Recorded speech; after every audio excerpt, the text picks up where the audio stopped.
싶은 친구들도 나라를 위해 목숨을 바칠 수 있다는 결의가 찬 노래 아니겠습니까? 자, 우리 첫 번째 연사입니다. 큰 박수 한번 주세요. 우리 젊고 이쁜 20대 여성이 여러분들 앞에서 자유를 외친답니다. 박수 한번 크게 주십시오.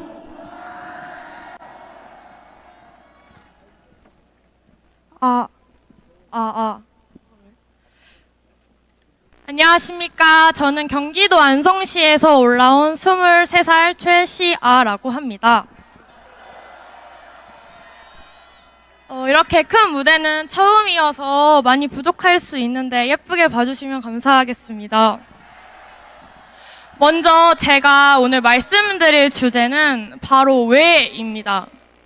제가 왜 이 자리에 나오게 되었는지, 그리고 왜 2030이 윤석열 대통령님을 지지하는지 말씀드리고자 합니다.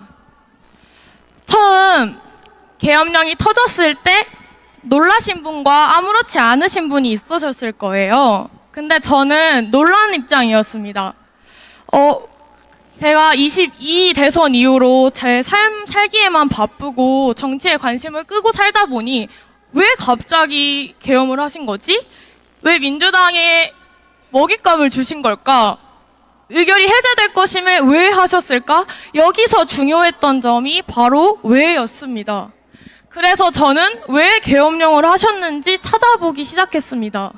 찾아보니 그들이 22번 탄핵을 남발하고 국가 예산을 마음대로 감소시키고 또한 감찰법까지 폐지를 하는 것을 보고 이래서 계엄령을 하신 거구나 알게 되었습니다. 또 그렇게 계엄령이 왜 하는지 이유를 알게 되었는데, 이제 언론에서는 그렇게 무능하다고 프레임을 씌우더니 야당에서는 협조하지 않는다는 이유로 민주주의 속 탄핵이라는 제도를 악용한 것을 보고 많이 화가 났습니다.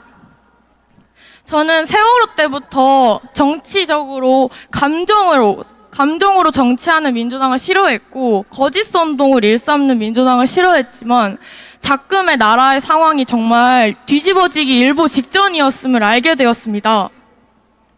인터넷에서는 언론에서는 역시나 장갑차니 총칼이니 온갖 가짜뉴스를 퍼뜨렸고 사람들은 사실이 아닌 것들을 믿으면서 그것들 왜 계엄을 했는지에는 아무도 관심이 없었습니다.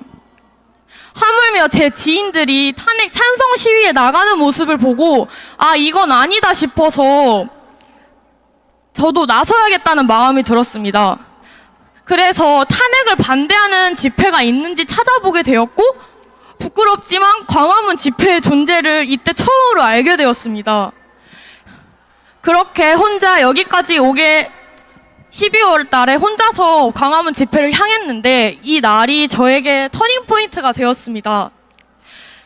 이유는 지금의 모습과 달리 그때 정말 저의 또래가 한 명도 없었습니다. 6070, 80 어르신들이 정말 과장을 보태서 99%였습니다. 그 모습을 보자마자 저는 순간 공포심이 들었습니다. 이 10년, 20년 뒤에 이 분들이 가시면 우리나라는 어떻게 되는 거지? 우리나라는 이제 누가 지켜야 되는 거지? 가장 인구수가 많은 4050은 보이지 않았고 2030은 전부 다 무관심에 있는 상황 속에서 이 나라의 위기감이 더욱더 절실히 느꼈습니다. 그래서 저는 교회를 다니기 때문에 혼자 광화문 집회에서 기도를 하게 되었습니다. 이 나라를 지켜달라고, 그리고 제발 젊은 사람들이 더욱더 깨어나게 해달라고 기도를 하는데 정말 애국심이라고 찾아볼 수 없었던 저에게서 눈물이 나오기 시작했습니다. 기껏 어르신들이 6.25 때부터 지켜온 이 땅을 저 공산주의 세력한테 빼앗기고 싶지 않았고 정말 그 순간 마음을 굳게 먹었습니다. 앞으로 오프라인에 많이 나와야겠다.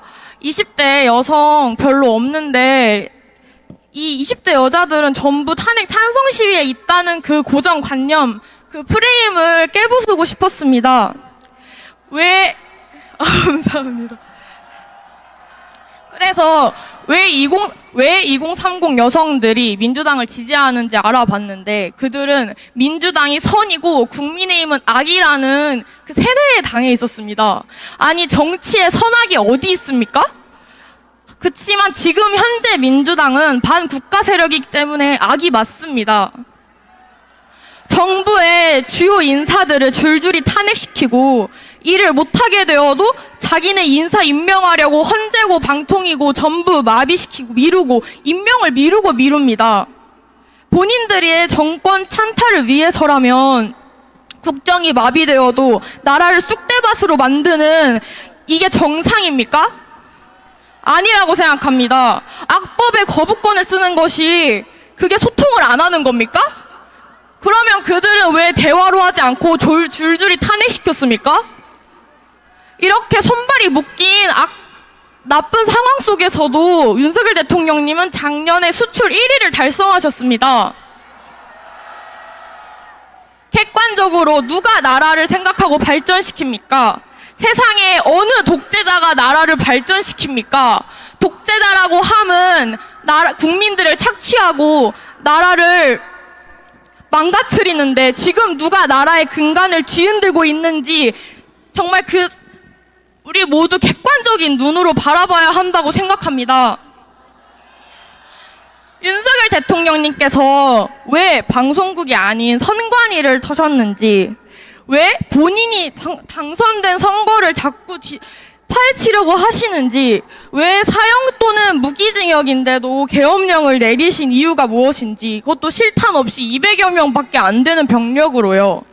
왜 민주당은 간첩들이 나날이 검거됨에도 간첩법 폐지를 주장하는지, 노동조합이 왜 북한의 지령을 받고 왜 미군 철수 운동을 하고 그들이 왜 윤석열 대통령을 탄핵시키고 싶어 하는지, 왜 민주당만이 아닌 국회 전체를 비판하셨는지 윤석열 대통령님께서요. 그리고 왜 거대한 사법부 카르텔을 경고하셨는지, 왜 우리법 연구회 출신 좌파들은 불법을 저지르는지, 왜 태양광과 차이나머니를 먹은 중공 세력에게 지원받은 JTBC와 MBC는 좌편향된 거짓 선동을 일삼는지, 왜 국민들의 카톡을 검열하고 유튜버를 고발하고 민주파출소라는 오감시제 같은 짓을 일삼는지, 왜 선관위는 나라가 이 지경이 되도록 서버를 안 까는지, 왜 선관위는 형상기억 종이를 가지고 나와서 시연해 보이지 않는지, 왜 부정선거에 초점을 맞추지 않는 4명의 헌법재판관이 전에 선거관리위원장을 했었는지, 왜 선관위와 사법부는 한 몸이기 때문입니다. 헌법 제1조에 있는 국민의 주권을 짓밟는 부정선거야말로 헌법을 유린하는 중대한 사항 아닙니까? 낱낱이 수사받아도 모자를 판에 대통령님께서 계엄령을 때려야 정도로 기울어져 있는 지금 이 나라의 상황에 분노하셔야 합니다. 이미 이 나라에 민주주의는 없습니다. 법치주의는 없습니다. 그러기에 제가 이 자리에 나왔습니다.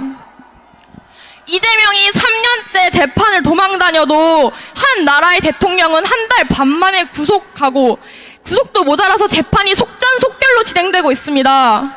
온갖 불법이 판을 쳐도 우덜식이면 넘어가는 저 좌편향된 법의 잣대에 우리 청년들이 분노한 것입니다. 헌법에 의거하지 않는 사법부, 공정함을 잃은 사법부는 이미 모든 국민들의 신뢰를 잃어버렸습니다. 다시 한번 말씀드립니다. 지금의 2030 세대들은 거짓을 정말 혐오합니다. 2030은 진실 팩트를 원합니다. 팩트는 윤석열 대통령님의 복귀가 곧 자유민주주의 체제의 복귀이고, 거짓은 하루 일한 방통위원장의 탄핵을 인용한 4명의 헌법재판관의 중립성이 거짓입니다.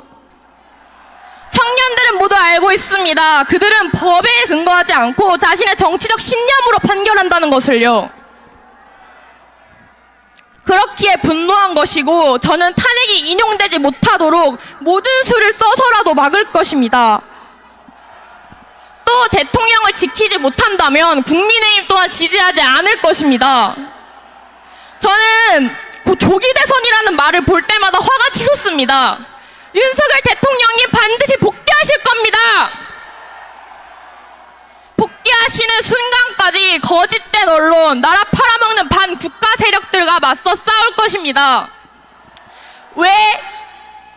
첫 번째, 저는 거짓이 없는 세상에서 살고 싶고, 두 번째, 잘못된 세상에 순응하면서 비겁하게 살고 싶지 않습니다. 세 번째, 중국 공산당 세력에게 검열당하면서 살고 싶지 않습니다. 어르신들이 6.25 때부터 지켜낸 자유 대한민국을 이제는 우리 2030이 지켜내야 할 때입니다. 왜? 우리는 자유의 소중함을 아는 사람들입니다. 왜? 자유는 한 번 빼앗기면 절대 돌아오지 않습니다. 왜? 자유는 공짜가 아닙니다. 윤석열 대통령님께서는 우리에게 기회를 주셨습니다. 계몽령을 통해서 지금 국가의 체제 전복 위기임을 알려주셨습니다. 우리는 체제 전쟁을 하고 있고 하루하루 전쟁을 치르고 있습니다. 전쟁에서 이기는 법은 상대의 급소를 치는 것입니다. 적의 급소를 알고 적들이 제일 발작하는 곳을 우리는 공격해야 합니다. 첫 번째, 부정선거. 선관위의 부정부패, 감사 거부, 증거 보존 신청을 기각하는 등 형사기억종이라는 거짓말, 이 것들을 계속해서 우리는 아직 깨어있지 않은 사람들에게 알려야 합니다. 두 번째, 여론입니다. 불리한 여론조사 업체를 고발하고 전한길 선생님의 선관위 팩트 영상을 유튜브 코리아에게 내려달라 고발하고, 네이버 댓글 여론이 자기들의 뜻대로 되지 않자 이제는 순 공감순을 없애려고 합니다. 김경수 드루킹 때와 김어준의 댓글 작업 사이트 때는 제재할 수 없다고 하더니 이제 와서 갑자기 우리 국민들 개개인의 댓글조차 막으려고 하는 것입니다. 카카오톡을 검열하고 우파 커뮤니티를 폐쇄하려 하고 2030들이 집회에 나오지 못하게 갈라치기를 유도하고 더 이상 진실을 깨우치는 국민들이 생겨나지 않도록 입막음을 하는 것입니다.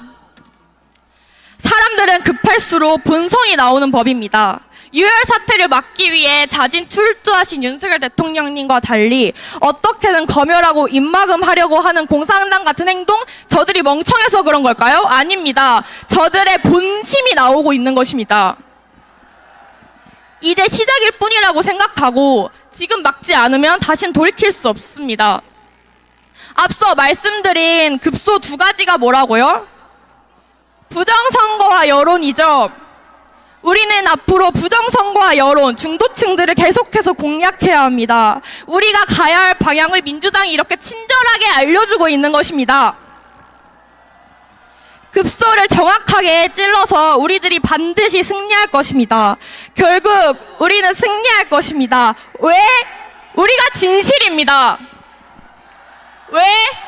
거짓은 진실을 이길 수 없습니다. 절대 이길 수 없습니다. 이는 곧 진리입니다.